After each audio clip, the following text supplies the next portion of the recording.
उसके बाद आज हम एक नए क्वेश्चन पे बात करेंगे और वो है हमारा वृत्त से संबंधित यानी कि एक्सरसाइज 12.1 जिस पर आधारित है। और यहाँ पे सबसे पहले इस एक्सरसाइज को आने से पहले हमको वृत्त के कॉन्सेप्ट को समझना पड़ेगा और उसी पर आधारित ये हमारा एक्सरसाइज है। और ये फिगर हम लोग जान रहे हैं कि ये हमारा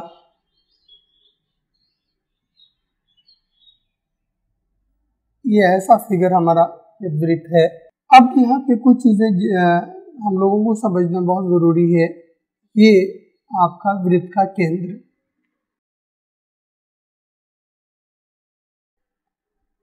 अगर इस तरह की कोई शेप है तो हम इसको सर्कल या वृत्त कहते हैं।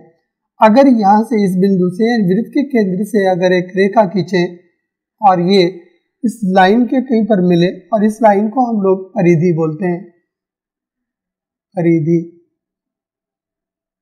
और वो जाके टच हो तो इसको हम लोग आर से डिनोट करते हैं और इसको हम लोग त्रिज्या कहते हैं। ये त्रिज्या है, ठीक है। और यहाँ पे अगर इस त्रिज्या को अगर हम और आगे बढ़ाते चले तो फिर ये परिधि के दूसरी तरफ जाके मिलेगी ये रेखा, और फिर ये रेखा, ये पूरा का पूरा रेखा को हम लोग नाम देते हैं व्यास, ठीक है, डायमीटर। अब यहाँ पे कुछ चीजें हैं कि ये परिधि कि अगर हम यहाँ पे मतलब लंबाई ज्ञात करना चाहें या फिर इस परिधि के अंदर जो जगह है, जो स्थान है, जो हमारा क्षेत्रफल का है कहलाएगा, तो क्या वृत्त का क्षेत्रफल हम ज्ञात कर सकते हैं। तो ये सारा का सारा फार्मूला है, जिस फार्मूले को अगर हम याद रखें तो फिर इस एक्सरसाइज में 12.1 में इन सारों की आवश्यकता पड़ने वाली है। तो सबसे पहले हम लोग ये देखते हैं कि वृत्त के त्रिज्या और व्यास में क्या रिलेशन है। और कभी कभी बार बार देखेंगे हम लोग कि कभी हमको व्यास दिया हुआ रहेगा तो फिर हमको फार्मूला में त्रिज्या की आवश्यकता पड़ेगी, तो वो रिलेशन देखते हैं सबसे पहले हम लोग। तो r बराबर ये d/2, यहाँ त्रिज्या को r से डिनोट करते हैं और व्यास को हम लोग d से डिनोट करते हैं। और जब भी अगर d दिया हुआ रहे, क्योंकि फार्मूला में हमको त्रिज्या की आवश्यकता पड़ेगी, इसलिए इस फार्मूला की सहायता से r बराबर d/2 से हम r निकाल लेंगे। या अगर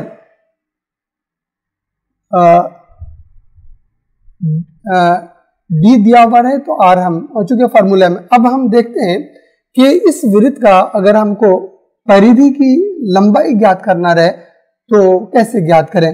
वो फार्मूला है हमारा ये 2πr। अब यहाँ पे एक टर्म है ये पाई, और पाई के बारे में हम लोग जान रहे हैं कि ये हमारा संख्या के रूप में अपरिमेय संख्या है, लेकिन इसी का मान होता है कितना, 22/7। तो ये 22/7 हमारा ये परिमेय संख्या है। और यहाँ पे समझना जरूरी है कि ये पाई एक्चुअली इस वृत्त के साथ क्या जुड़ा हुआ है, ये इसका कॉन्सेप्ट क्या है। और आप देखेंगे कि वृत्त चाहे बड़ा रहे या छोटा रहे, आप देखेंगे इस पाई का मान हमेशा 22/7 होता है। उसके पीछे रीजन क्या है कि किसी भी वृत्त की ये परिधि और ये बटे व्यास, ये जो अगर परिधि बड़ी होगी तो उसके अनुपात में व्यास भी बड़ा होगा। और यही कारण है कि परिधि और व्यास का अनुपात को ही हम लोग पाई के नाम से जानते हैं, और ये मान लगभग 22/7 के बराबर होता है। तो पाई और कुछ नहीं, वृत्त के परिधि और व्यास का ये अनुपात है। ये क्लियर हो गया। अब एक फार्मूला हमको जो याद रखना है वो ये है कि वृत्त की परिधि बराबर 2πr। अब उसके बाद है कि ये जो परिधि है इसके अंदर जो स्थान है जिसको हम क्षेत्रफल कहेंगे, इसका क्षेत्रफल कैसे ज्ञात करें। तो वो फार्मूला है हमारा वृत्त का क्षेत्रफल। वृत्त का क्षेत्रफल बराबर ये πr²। और हम देखेंगे कि इस एक्सरसाइज में यानी कि 12.1 में मतलब इन सारे फार्मूलों की आवश्यकता पड़ने वाली है, और फिर हम लोग इसकी सहायता से मतलब इस एक्सरसाइज क्वेश्चन को सॉल्व करेंगे। तो अब इस फॉर्मूले को अगर हम यहाँ पे एक एग्जांपल से इसको क्लियर करें तो और ज़्यादा क्लियर हो जाएगा। ये एक वृत्त है, मान लीजिए इस वृत्त की त्रिज्या 7 सेंटीमीटर है और हमको निकालना है कि इस वृत्त की परिधि क्या होगी। और हम जान रहे हैं कि वृत्त की परिधि का फार्मूला है 2πr। आप फार्मूला लिखें, उसके बाद 2। हाँ, एक चीज इस एक्सरसाइज में आप देखेंगे कि जहाँ पे पाई दिया हुआ रहेगा उस पाई को मान को पाई के रूप में छोड़ देना है, या अगर पाई का मान कहे 22/7 देना है तो 22/7 देंगे। अगर नहीं दिया हो रहा है तो मान इसका 22/7 हम लेकर आगे बढ़ेंगे। फिर ये 7 सेंटीमीटर। वृत्त की परिधि 2πr, पाई का मान 22/7 और r का मान 7 सेंटीमीटर। ये 7 और 7 ये खत्म हो गया, 22 दूनी 44, ये 44 सेंटीमीटर। यानी इस वृत्त की परिधि का मान कितना निकलेगा? 44 सेंटीमीटर। अब अगर इसी मतलब डेटा के साथ अगर हम वृत्त का क्षेत्रफल ज्ञात करें तो क्या होगा? वृत्त का क्षेत्रफल πr², पाई का मान 22/7 और फिर r का मान आपका कितना 7 सेंटीमीटर। तो 7 सेंटीमीटर यहाँ पे स्क्वायर होगा, तो 7 सेंटीमीटर और गुना 7 सेंटीमीटर। ये 7 और ये 7 खत्म हो गया और 107 दूनी 14 और 7 दूनी 14, 15, 154 और ये सेंटीमीटर और ये सेंटीमीटर स्क्वायर। तो 154 सेंटीमीटर स्क्वायर यानी इस वृत्त का क्षेत्रफल निकला। तो हम लोग फार्मूला की सहायता से मतलब जो भी डाटा हमको दिया हुआ रहेगा उसकी सहायता से हम लोग अगले एक्सरसाइज में प्रॉब्लम को सॉल्व करेंगे। अब आते हैं हम लोग एक्सरसाइज 12.1 को अब विधिवत रूप से शुरू करते हैं। 12.1 पहला क्वेश्चन है इसमें कि दो वृत्तों की त्रिज्याएं क्रमशः 19 सेंटीमीटर और 9 सेंटीमीटर हैं। उस वृत्त की त्रिज्या ज्ञात कीजिए जिसकी परिधि इन दोनों वृत्तों की परिधियों के योग के बराबर है। अच्छी बात। कह रहे कि दो वृत्त है और उन वृत्तों की त्रिज्याएं अलग अलग हैं। एक ये वृत्त और इसकी त्रिज्या है 19 सेंटीमीटर।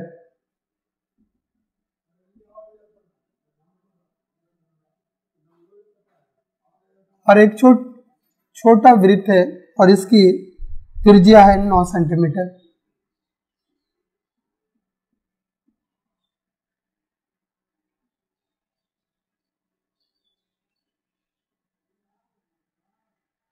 अब क्या कह रहा है कि एक ऐसे वृत्त की त्रिज्या क्या होगी, इनकी परिधियां इन दोनों वृत्त के परिधियों के योग के बराबर है। तो अब क्या करेंगे हम लोग कि यहाँ पे ये जो वृत्त है इसकी परिधि का मान निकाल सकते हैं और फिर इसकी भी परिधि का मान हम लोग निकाल सकते हैं। और एक नए वृत्त जो होगा और स्वाभाविक है इन दोनों वृत्त के योग के बराबर होगा, तो वो इसलिए इसकी अपेक्षा बड़ा वृत्त बनेगा। अब हम मान लेते हैं कि ये हमारा नया वृत्त का निर्माण हो और इसकी त्रिज्या हमको नहीं मालूम है, ये त्रिज्या हमारा r। और चूंकि परिधि की बात कर रहे हैं, परिधि की योग के बराबर है, तो हमको भी लेकर चलना पड़ेगा कि ये नए वृत्त की जो परिधि होगी वो क्या होगा, यही होगा ना 2i ये r। और इस वृत्त की परिधि अगर हम ज्ञात करें तो क्या होगा हमारा, यानी कि 2π और यहाँ पे हम लोग अलग ले लेते हैं r1 और इसको r2 मान लेते हैं, फिर मान बैठा देते हैं 2πr2।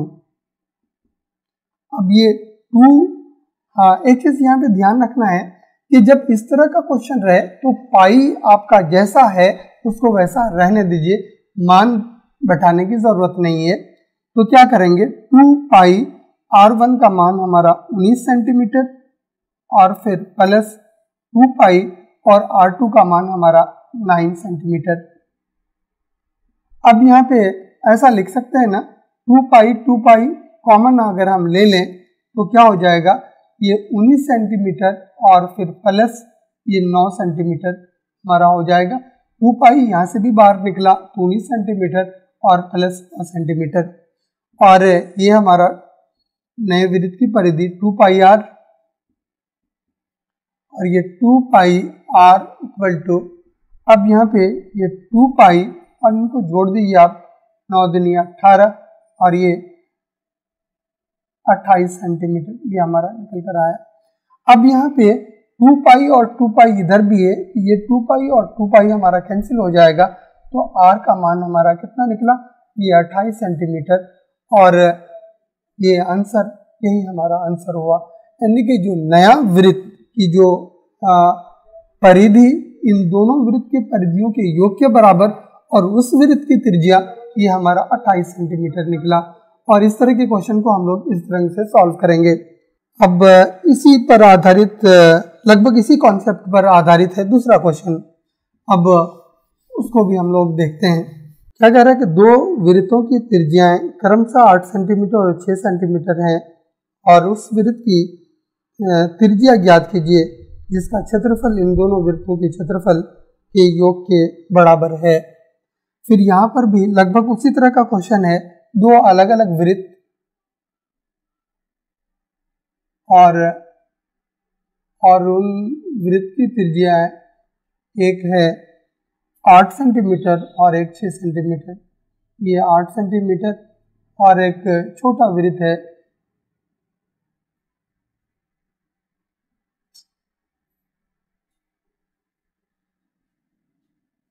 और इस वृत्त की त्रिज्या ये 6 सेंटीमीटर, ये हमारा दिया हुआ है। अब क्या कह रहा है कि एक ऐसा वृत्त जिस उसकी त्रिज्या मांग रहा है कि उस वृत्त का क्षेत्रफल, यानी कि ये एक वृत्त है और इस वृत्त का क्षेत्रफल इन दोनों वृत्त के क्षेत्रफल के योग के बराबर है, तो हम वृत्त का क्षेत्रफल निकाल सकते हैं। वृत्त का क्षेत्रफल पाई आर स्क्वायर, और इस नए वृत्त का क्षेत्रफल निकालेंगे तो इसका फार्मूला क्या होगा, या इसको अगर इस ढंग से लिख दीजिए तो और ज्यादा अच्छा होगा। नए वृत्त का क्षेत्रफल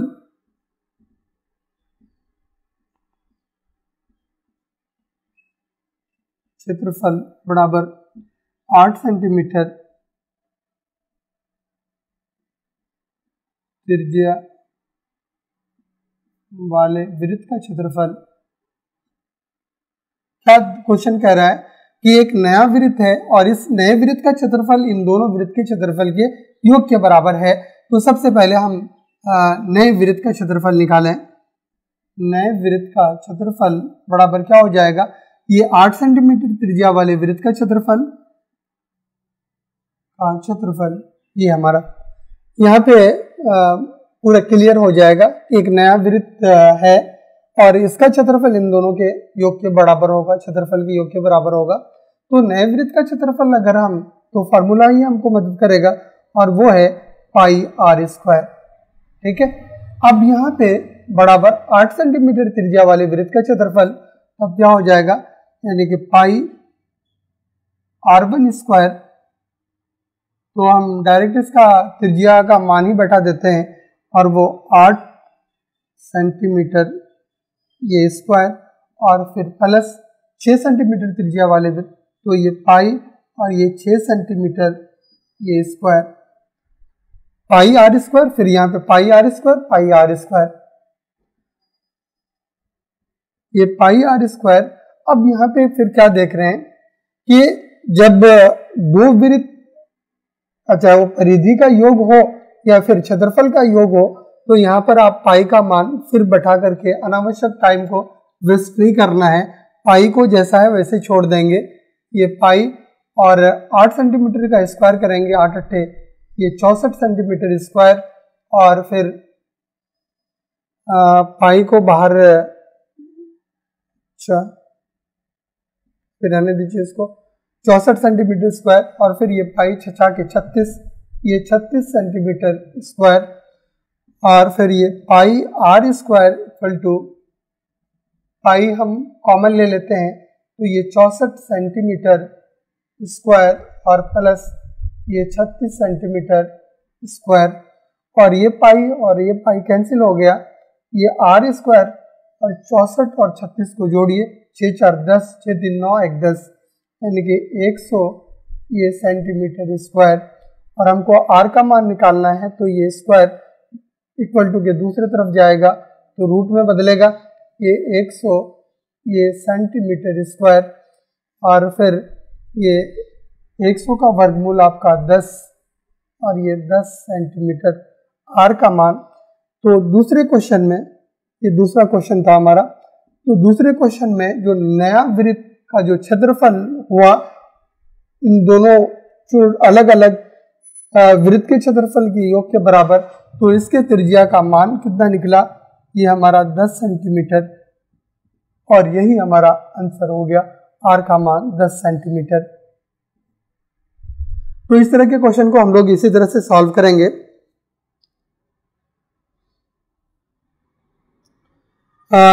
इसमें से क्वेश्चन नंबर 3 थोड़ा सा समझकर आगे बढ़ने की बात होगी इसमें से, और इस क्वेश्चन को फिर हम लोग पहले समझते हैं और फिर आगे इस पे काम करते हैं।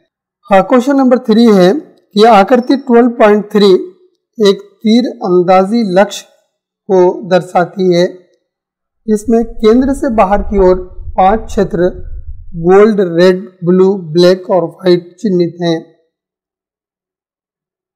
और अगर आप लोग खेल में अगर इंटरेस्ट रखते हो तो एक टारगेट होता है, क्वेश्चन जो है यहाँ पे कि ये टारगेट और फिर इसका दूसरा वाला हिस्सा, पहले कुछ पार्ट को ही समझते हैं फिर हम लोग आगे बढ़ते हैं। क्या कर रहा है कि ये जो टारगेट है इसका सबसे अंदरूनी वाला जो भाग है ये आपका गोल्ड वाला भाग है, ये गोल्ड है। उसके बाद जो दूसरा वाला हिस्सा है, ये वाला हिस्सा, ये आपका रेड है। पहले इन्हीं दो चीज को हम लोग समझते हैं, और फिर ये टारगेट और आगे बढ़ता चला गया है अलग अलग कलर में। अब यहाँ पे कि अगर कोई खिलाड़ी अगर यहाँ पे टारगेट करता है तो उसको ज्यादा पॉइंट मिलेगा, वो हम पे नहीं जाना है, हमको यहाँ पे समझना है कि ये जो गोल्ड वाला भाग है, ये अगर हमको त्रिज्या मालूम रहे तो गोल्ड वाले भाग का क्षेत्रफल हम आसानी से ज्ञात कर सकते हैं। अगर रेड वाले भाग का क्षेत्रफल ज्ञात करना रहे हमको, तो हम क्या देखेंगे कि चूंकि कॉन्सेप्ट हमारा वृत्त को लेकर है यहाँ पे, तो ये रेड वाला भाग अगर हम निकालना चाहें तो हमको सबसे पहले क्या करना पड़ेगा कि ये जो वृत्त है यहाँ से अगर हम इसको आगे बढ़ाएं, तो अगर हम इसको R1 नाम दे देते हैं तो दूसरा वाला हिस्सा यानी कि रेड का जो परिधि वाला भाग है इसको हम R2 नाम देंगे। ठीक है, पहले इसी दो कॉन्सेप्ट को लेकर हम लोग R1 और R2 देखते हैं। और फिर से एक बार हम क्वेश्चन पढ़ते हैं कि तीरंदाजी लक्ष्य को दर्शाता है जिसमें केंद्र से बाहर की ओर 5 क्षेत्र गोल्ड, रेड, ब्लू, ब्लैक और व्हाइट चिन्हित हैं, और जिनमें से अंक अर्जित किए जा सकते हैं। गोल्ड अंक वाले क्षेत्र का व्यास 21 सेंटीमीटर है। अच्छा, अब यहाँ पे क्या कह रहा है कि गोल्ड वाले भाग का व्यास यानी कि यहाँ से यहाँ तक वो दे रहा है 21 सेंटीमीटर, लेकिन हमको मतलब है R1 से, तो हम क्या करेंगे, जब R1 ज्ञात करेंगे तो नेचुरली है कि ये हम D1/2 करते हैं, तो व्यास हमारा दिया हुआ है 21 सेंटीमीटर, ये 21 सेंटीमीटर और फिर बटे ये 2 हो जाएगा R1 का मान।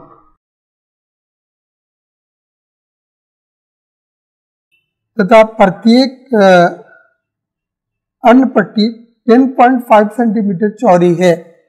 अब यहाँ पे क्या कर रहा है कि इसके अतिरिक्त जो अलग अलग पट्टी बढ़ती चली जा रही है, वो उसकी जो चौड़ाई है वो है 10.5 सेंटीमीटर, यानी कि ये पट्टी की जो चौड़ाई है वो 10.5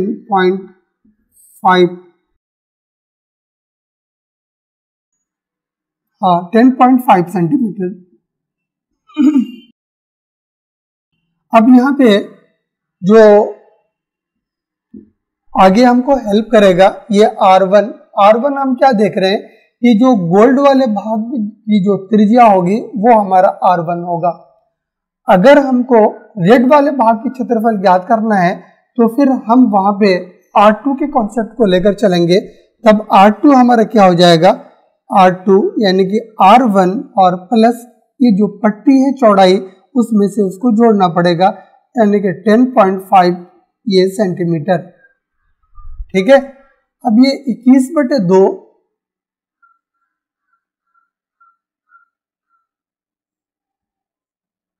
और प्लस 10.5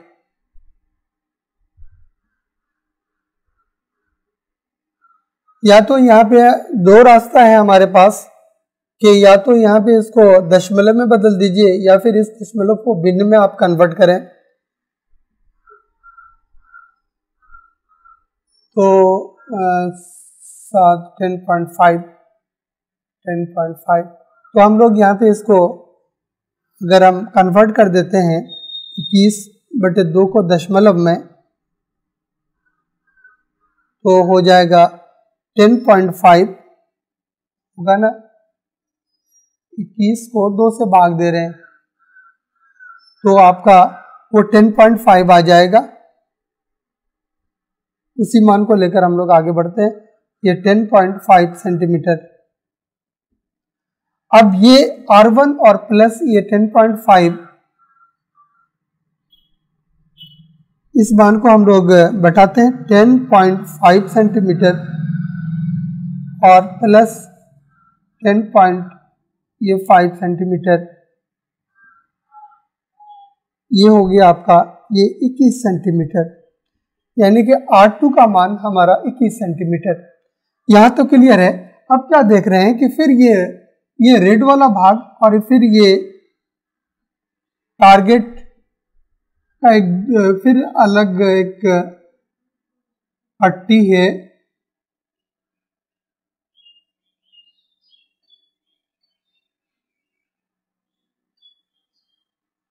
और रेड के बाद है ब्लू। ये हमारा ब्लू वाला भाग है। अब यहाँ पे अगर हम ब्लू वाले भाग पे अगर हम काम करना चाहेंगे तो फिर वृत्त के केंद्र से यानी जो टारगेट है हमारा यहाँ से अगर इसको ब्लू वाले भाग के परिधि को जोड़े तो फिर ये त्रिज्या अलग हो जाएगा और यहाँ पे इस त्रिज्या को नाम हम R3 देंगे। तो R3 अगर हम निकालना चाहें तब क्या हो जाएगा कि यहाँ तक हमारा कितना निकला था 21 सेंटीमीटर और फिर ये पट्टी लगातार जो बढ़ रही है वो 10.5 सेंटीमीटर। ये हमारा ये पट्टी यहाँ पे भी 10.5 सेंटीमीटर का है, 10.5 सेंटीमीटर। तब R3 का मान अगर हम निकालें तो 21 सेंटीमीटर और प्लस 10.5 ये सेंटीमीटर, तब क्या हो जाएगा 21, 10, 31 और 31 ये 5 सेंटीमीटर हमारा R3 का मान निकलेगा। अब ये R1, R2 और R3 की सहायता से अब अलग अलग भाग का क्षेत्रफल यानी गोल्ड वाले भाग या रेड वाले भाग का क्षेत्रफल हम कैसे ज्ञात करें, अब उस पे आते हैं। अगर ये 3 भाग का क्लियर हो गया तो फिर उसी क्रम में हम लोग R4, R5 लेकर काम कर सकते हैं, आगे बढ़ सकते हैं। अब यहाँ पे काम करने वाले प्रत्येक का क्षेत्रफल मांग रहा है वो हमसे। तो सबसे पहले हम लोग आते हैं गोल्ड वाले भाग का क्षेत्रफल, जो पहला जो एकदम केंद्र में है उसी भाग को लेकर चलते हैं। गोल्ड वाले भाग का क्षेत्रफल, गोल्ड वाले भाग का क्षेत्रफल, और हम जान रहे हैं कि ये गोल्ड वाला जो भाग है वो वृत्त है और वृत्त का क्षेत्रफल अगर हम निकालना चाहें तो फार्मूला हमारा है पाई R स्क्वायर, और हम गोल्ड वाला जो भाग है इसकी त्रिज्या को R1 माने हैं इसलिए पाई R1 स्क्वायर। अब यहाँ पे पाई का मान हम लोग रखते हैं 22/7 22/7 और R1 का मान अगर हम देखें, R1 का मान हमारा कितना निकला था, ये 10.5 सेंटीमीटर, 10.5 सेंटीमीटर। अब इसको हम हल करते हैं, ये 22/7 और अब यहाँ से अगर पॉइंट हटाएंगे तो है ना, पॉइंट के बाद एक डिजिट है इसलिए 10 से भाग लगेगा, पॉइंट खत्म हो जाएगा। अब 7 कहीं 7, 3 10, 7 × 5 = 35, ये कटा आपका, 5 × 15 और 5 दूनी 10, 11 दूनी 22 कटा और 11 × 33। और यहाँ पे एक चीज छूट गया था, हमारा R1 है ना स्क्वायर था, और जब चूंकि डाटा बैठा रहे थे R1 का मान 10.5, तो चूंकि यूनिट भी स्क्वायर हो जाएगा, इस चीज़ का भी ध्यान हम लोगों को रखना है, ये सेंटीमीटर स्क्वायर, और इसीलिए 11 × 33, ये 33 सेंटीमीटर स्क्वायर हमारा गोल्ड वाले भाग का क्षेत्रफल निकला। क्लियर है? क्या कि जो हमारा केंद्र से जो त्रिज्या था R1, उसका मान बैठा करके वृत्त के क्षेत्रफल के फॉर्मूला पर डाले और फिर कैलकुलेशन कर से हमारा ये निकला 33 सेंटीमीटर स्क्वायर। यहां तक तो आसान है, लेकिन अब आगे हम लोग देखते हैं। अब गोल्ड वाले भाग के बाद जो भाग है हमारा, वो है रेड वाला भाग। अब रेड वाले भाग का क्षेत्रफल हम लोग निकालते हैं।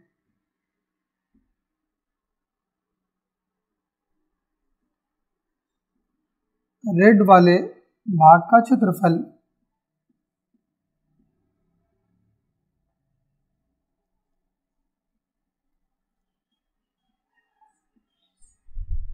अब यहाँ पे इसको समझना है कि यहां से यहां तक रेड वाला भाग आप देखें यहां तक था, ये हमारा R2। इसको यहाँ पे क्लियर करते हैं कि ये हिस्सा एक है और फिर एक हिस्सा ये है। ये आपका गोल्ड वाला हिस्सा था जिसका क्षेत्रफल आपने निकाल लिया, यानी कि R1 की सहायता से, ये R1। और फिर चूंकि अब यहां से हम बोल रहे हैं कि ये केंद्र से लेके ये वाला यानी कि रेड वाले भाग का जो परिधि है, ये हम R2 मान रहे हैं, और ये हमको मालूम है, पहले से हम लोग याद कर चुके हैं। और इस वाले भाग का यानी कि ये जो हम लाइनिंग कर रहे हैं, ये वाला भाग हमारा है रेड वाला भाग। तो इस भाग का क्षेत्रफल अगर आप निकालें या हमको निकालना है, तो सबसे पहले क्या करेंगे, इस टोटल वाले भाग यानी कि यहां से यहां तक अगर हम R2 का वैल्यू लें, ये कुल भाग का क्षेत्रफल निकल जाएगा, और इस कुल भाग में अगर गोल वाले भाग को क्षेत्रफल को घटा दें तो हमारा शेष जो रेड दिख रहा है उस भाग का क्षेत्रफल निकल जाएगा। क्लियर है? तो हम लोग फार्मूला में क्या लिखेंगे, रेड वाले भाग का क्षेत्रफल बराबर, और फार्मूला यहाँ पे आप लिखिए पाई R2 square minus pi R1 square. ये लगातार बढ़ता जाएगा। रेड के बाद अगर हम ब्लू वाले भाग का क्षेत्रफल निकालेंगे तो फिर यहाँ पे पाई R3 square minus pi R2 square हो जाएगा। अब हम लोग पाई का मान 22/7 या पाई को बाहर लेके चले आते हैं, R2 square minus R1 square, ये हमारा, और पाई का मान 22/7 और R2 का मान हम लोग देखें निकाले ना 21 सेंटीमीटर स्क्वायर, और ये 21 सेंटीमीटर का स्क्वायर, और R1 का मान हमारा कितना निकला था 10.5 सेंटीमीटर, ये 10.5 ये सेंटीमीटर का स्क्वायर। और अब हम लोग इसको हल करते हैं, 22/7 और ये 21 सेंटीमीटर का स्क्वायर, 21 गुना 21 अगर करें तो ये 441 सेंटीमीटर स्क्वायर, और 10.5 को 10.5 के साथ गुना करें और वो 110.25,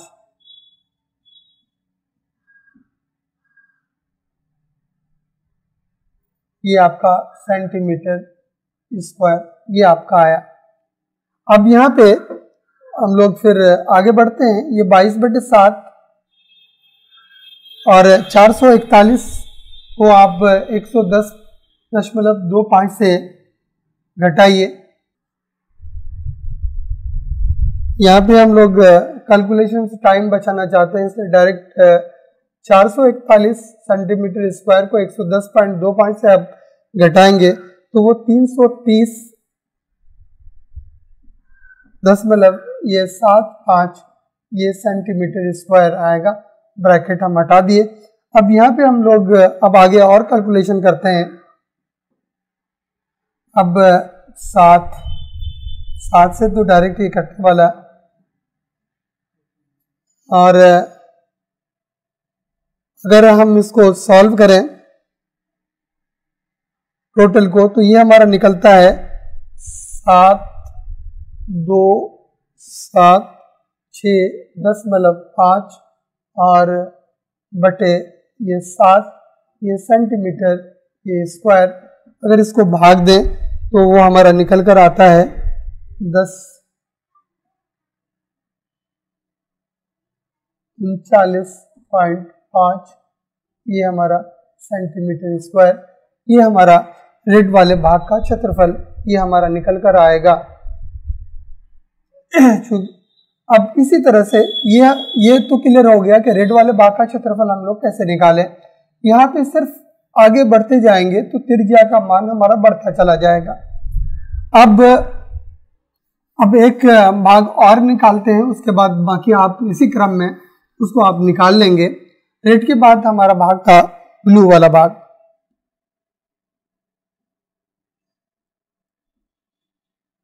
ब्लू वाले भाग का क्षेत्रफल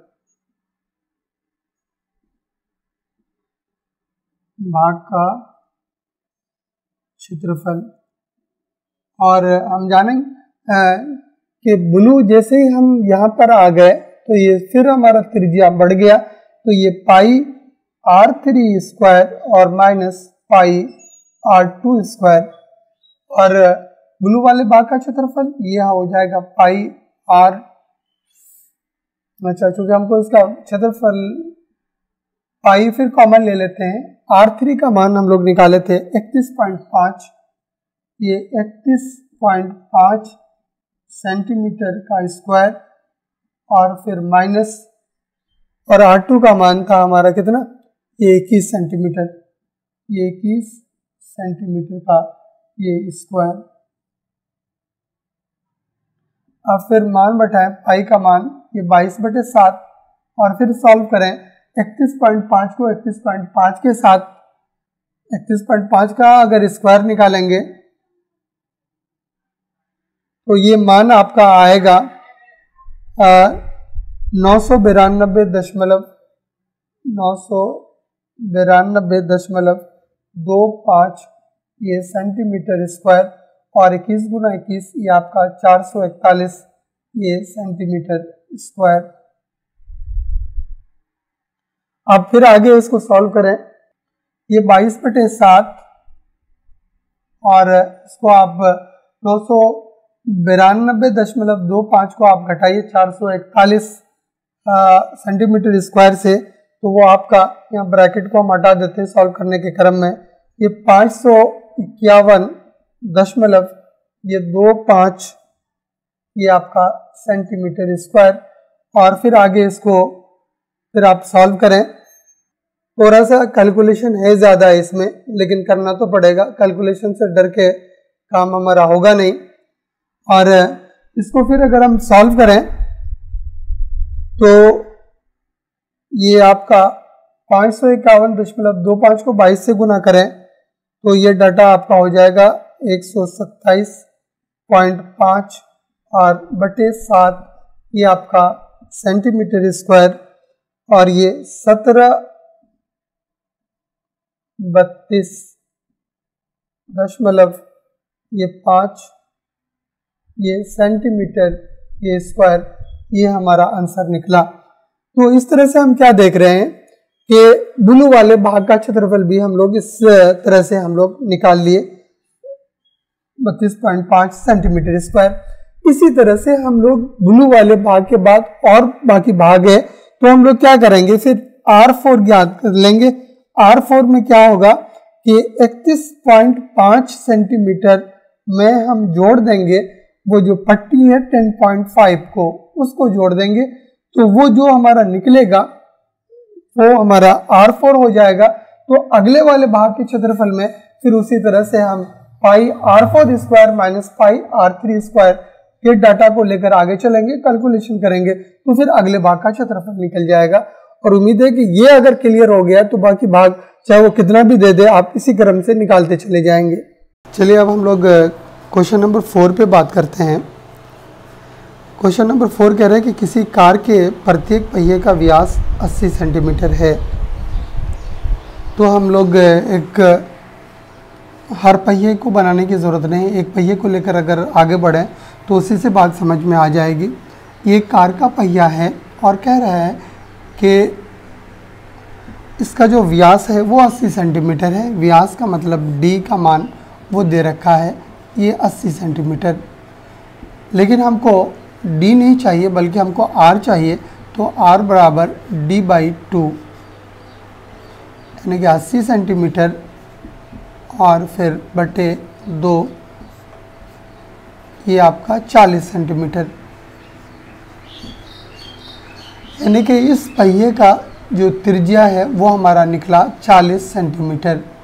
ठीक है, अब हम लोग यहाँ पे ये देखते हैं कि अगर ये पहिया, अगर एक पहिया जितना चक्कर लगाएगा हर पहिया लगाएगा, तो सबसे पहले हम निकालते हैं कि अगर एक चक्कर लगाता है पहिया तो वो कितनी दूरी तय करता है, वो हम लोग निकाल लेते हैं। और वो कैसे निकालेंगे कि ये जो हमारा पहिए का परिधि है, अगर वो यहाँ से स्टार्ट करता है फिर एक चक्कर लगाने में, तो पहिए का जो परिधि है उतनी दूरी वो तय करेगा।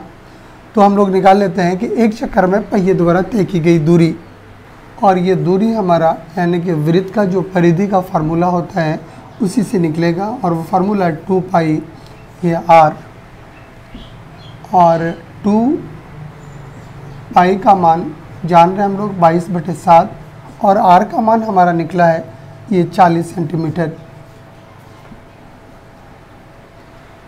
और ये कुछ कटने वाला नहीं है, तो 22 दूनी 44, और 44 को आप 4 से गुना कीजिए, 1760 के 1760 होगा, 1760 और बटे ये 7 ये सेंटीमीटर।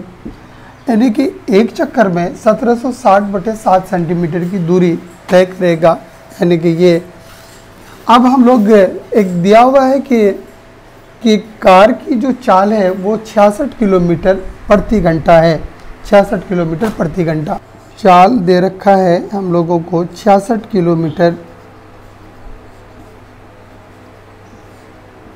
प्रति घंटा। यहाँ इसको हम लोग समझते हैं।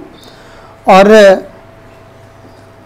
यानी कि एक घंटा में गाड़ी 66 किलोमीटर की दूरी तय करता है, और हमसे पूछ रहा है कि 10 मिनट में मतलब वो कितना दूरी तय करेगा। यहाँ पे क्या देख रहे हैं कि पहिए का जो हमारा त्रिज्या निकला या उसके द्वारा तय की गई दूरी एक चक्कर में वो हमारा निकल रहा है 1760/7 सेंटीमीटर, और यहाँ पे जो दूरी है हमारा वो किलोमीटर में है। तो यहाँ पे एक चीज़ करना पड़ेगा, या तो आप किलोमीटर को कन्वर्ट करें सेंटीमीटर में, या सेंटीमीटर को आप कन्वर्ट करें किलोमीटर में। तो सबसे पहले ये रिलेशन हम लोग जानते हैं कि 1 किलोमीटर में कितना सेंटीमीटर होगा। तो 1 किलोमीटर अगर आप देखेंगे तो वो होता है 1 लाख सेंटीमीटर के बराबर, ये रिलेशन। यानी कि किलोमीटर को कन्वर्ट करना पड़ेगा हमको इसमें, यानी कि सेंटीमीटर में। यहाँ एक चीज़ और क्लियर करना चाहते हैं कि हम लोग देखेंगे प्रॉब्लम सॉल्व करने के दौरान एक यूनिट से दूसरे यूनिट में कन्वर्ट करने का क्या कॉन्सेप्ट है। मान लीजिए कि हमारा एक यूनिट है मीटर और दूसरा यूनिट है सेंटीमीटर, और हम जान रहे हैं कि मीटर और सेंटीमीटर में रिलेशन 100 का होता है, 100 का। अगर हम छोटे यूनिट से, यानी कि छोटे यूनिट से अगर बड़े यूनिट की तरफ जाएं, तो दोनों के बीच जो रिलेशन है उससे भाग लगेगा। अगर बड़े यूनिट से छोटे यूनिट की तरफ जाए तो उनके बीच जो रिलेशन है उसको गुना करना पड़ेगा। अब यहाँ पर देखिए, हाँ 10 मिनट निकालना है तो सबसे पहले हम लोग आवर को कन्वर्ट करेंगे मिनट में। तो और हम जान रहे हैं कि 1 घंटा में कितना मिनट होता है, 60 मिनट। तो 60 मिनट में तो चेंज कर ही देते हैं हम लोग, तब क्या हो जाएगा, ये 66 और 1 2 3 4 5 ये सेंटीमीटर हो जाएगा। तो 60 मिनट में कार 66 1 3 4 5 ये सेंटीमीटर की दूरी तय करता है।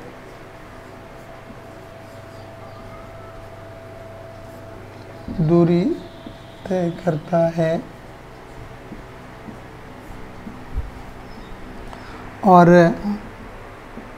तो 1 मिनट में कितना हो जाएगा, ये 66 1 2 3 4 5 और ये बटे 60, ये कितना दूरी तय करेगा। अब हमको निकालना कितना है, 10 मिनट की बात कर रहा है ना वो, तो हम लोग निकालते हैं कि ये 10 मिनट में ये कार कितनी दूरी तय करेगा। तो ये 66, अब क्या देख रहे हैं कि ये एक जो कार है 10 मिनट में ये इतना दूरी तय करेगा, ये इतना दूरी। अब हम लोगों को निकालना है कि ये दूरी तय करने में यानी कि वो पहिया कितना चक्कर लगाएगा, वो हम लोगों को ज्ञात करना है। अब यहाँ पे हम लोगों को ये समझना है कि ये जो गाड़ी का पहिया है और वो एक चक्कर में कितना दूरी तय किया, ये आपका 1760 बटे 7 सेंटीमीटर की दूरी तय कर रहा है। अब यहाँ पे हम लोगों को निकालना है कि ये फिर इतना दूरी तय करने में वो गाड़ी का पहिया कितना चक्कर लगाएगा। फिर एक एक नियम को यहाँ पे हम लोग यूज़ करेंगे। तो ऐसा लिखते हैं, चूँकि 1760 बटे 7 सेंटीमीटर की दूरी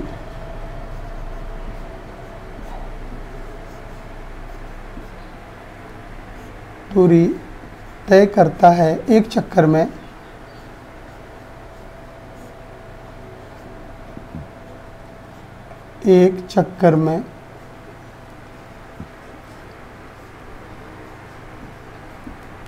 और हम लोगों को निकालना है कितना, ये इतना दूरी।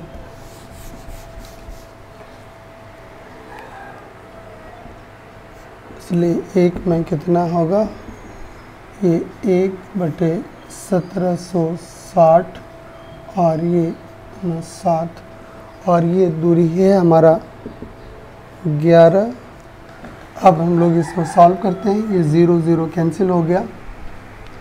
अब 11 से अगर काटें, 11 कहीं 11, 11 छक्के 66 और ये 11 2 2 4 0, ये आपका कैंसिल हो गया। अब फिर कटेगा ये 4 से, 4 चौका 16, 4 दूनी 8, 2 10, 4 पंचे 20, 2 0 और फिर 4 से काटते हैं, 4 छक्के 24 और 1 25, 4 दूनी 8, 4 पंचे 20, ये कटा। और इधर आपका 7 है तो 625 को 7 से गुना करिए तो 600, 7 पचे 35 के 5 हाथ मेरा 3, 7 दूनी 14, 3 17, 1 7 छक्के 42, 1 43, 43 75, ये 43 75 4375 ये हमारा मान निकला। यानी कि गाड़ी को इतनी दूरी तय करने में यानी कि एक पहिए को 4375 चक्कर लगाना पड़ेगा और यही हमारा आंसर आया, ये 4375। और हमको लग रहा है कि ये समझने में कहीं परेशानी नहीं होगी। एक चीज़ था कि यूनिट को दूसरे यूनिट में कन्वर्ट करना था और फिर एक एक नियम को यूज़ करते हुए हम लोग आंसर तक पहुँचे। चलिए अब एक क्वेश्चन और है इस एक्सरसाइज में, उस पर आते हैं।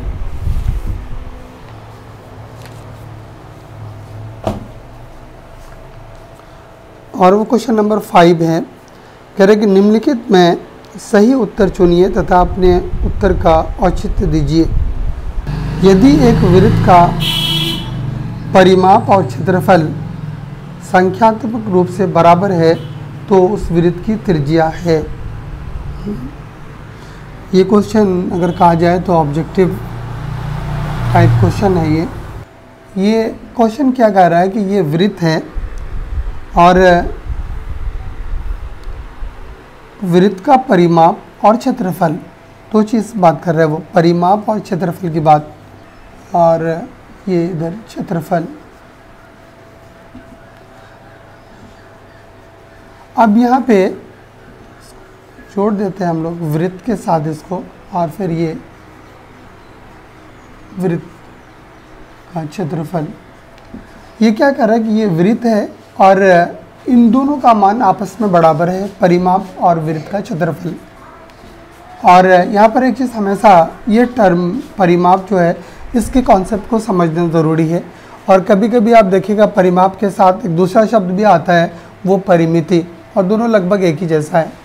परिमाप का जो कॉन्सेप्ट है वो ये है कि कोई भी आकृति जो बनी है, मतलब उसके बनने में जो भी रेखा है उस रेखा की कुल लंबाई, जिसको और एक अगर हम एक एग्जांपल से समझाएं, जैसे ये एक फिगर है, ये है हमारा आयत। अगर यहाँ पे परिमाप की बात की जाए तो ये आयत जो आकृति बन पाई है, यानी कि ये रेखाओं की मदद से, तो इन तमाम रेखाओं की जो भी लंबाई होगी वो मतलब इसका परिमाप या परिमिति कहलाएगा। तो यहाँ पे परिमाप का कहने का अर्थ क्या है, तो आकृति का जो कॉन्सेप्ट है वो इसके इस रेखा के द्वारा, यानी कि जिसको हम लोग परिधि कहते हैं, और फिर वृत्त का क्षेत्रफल तो जान रहे हैं कि इसके अंदर का जितना जगह है वो वृत्त का क्षेत्रफल। तो कहने का अर्थ यहाँ पर यह है कि वृत्त का परिमाप यानी कि परिधि वो किसके बराबर होगा, 2 पाई आर के, और वृत्त का क्षेत्रफल वो हमारा पाई आर स्क्वायर के। और क्वेश्चन कह रहा है कि ये दोनों का मान आपस में बराबर है। अगर बराबर है तो कि फिर क्या होगा, ये पाई इधर भी कैंसिल होगा, और ये आर है उधर आर स्क्वायर है, एक आर इधर कैंसिल हो जाएगा। तो हम क्या रिलेशन देख रहे हैं कि 2r बराबर का स्क्वायर, ये कैंसिल हो गया, और इधर हमारा 2 बचा, और ये हमारा r। तो हम क्या देख रहे हैं कि इस परिस्थिति में, यानी कि वृत्त का परिमाप और वृत्त का क्षेत्रफल अगर बराबर है तो हम देखते हैं कि वृत्त की जो त्रिज्या होगी वो उसका मान 2 होगा, यानी कि r बराबर ये 2।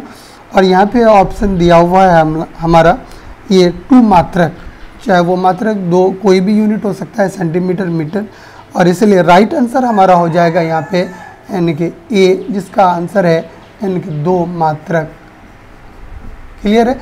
चूँकि दोनों को हम बराबर कर दिए और फिर फार्मूला पे बैठा के उसको सॉल्व किए तो आर का मान हमारा 2 निकला। तो इसमें राइट आंसर हमारा 5 का ए यानी कि 2 मात्रक। अब चलिए एक्सरसाइज भी हमारा ख़त्म हुआ।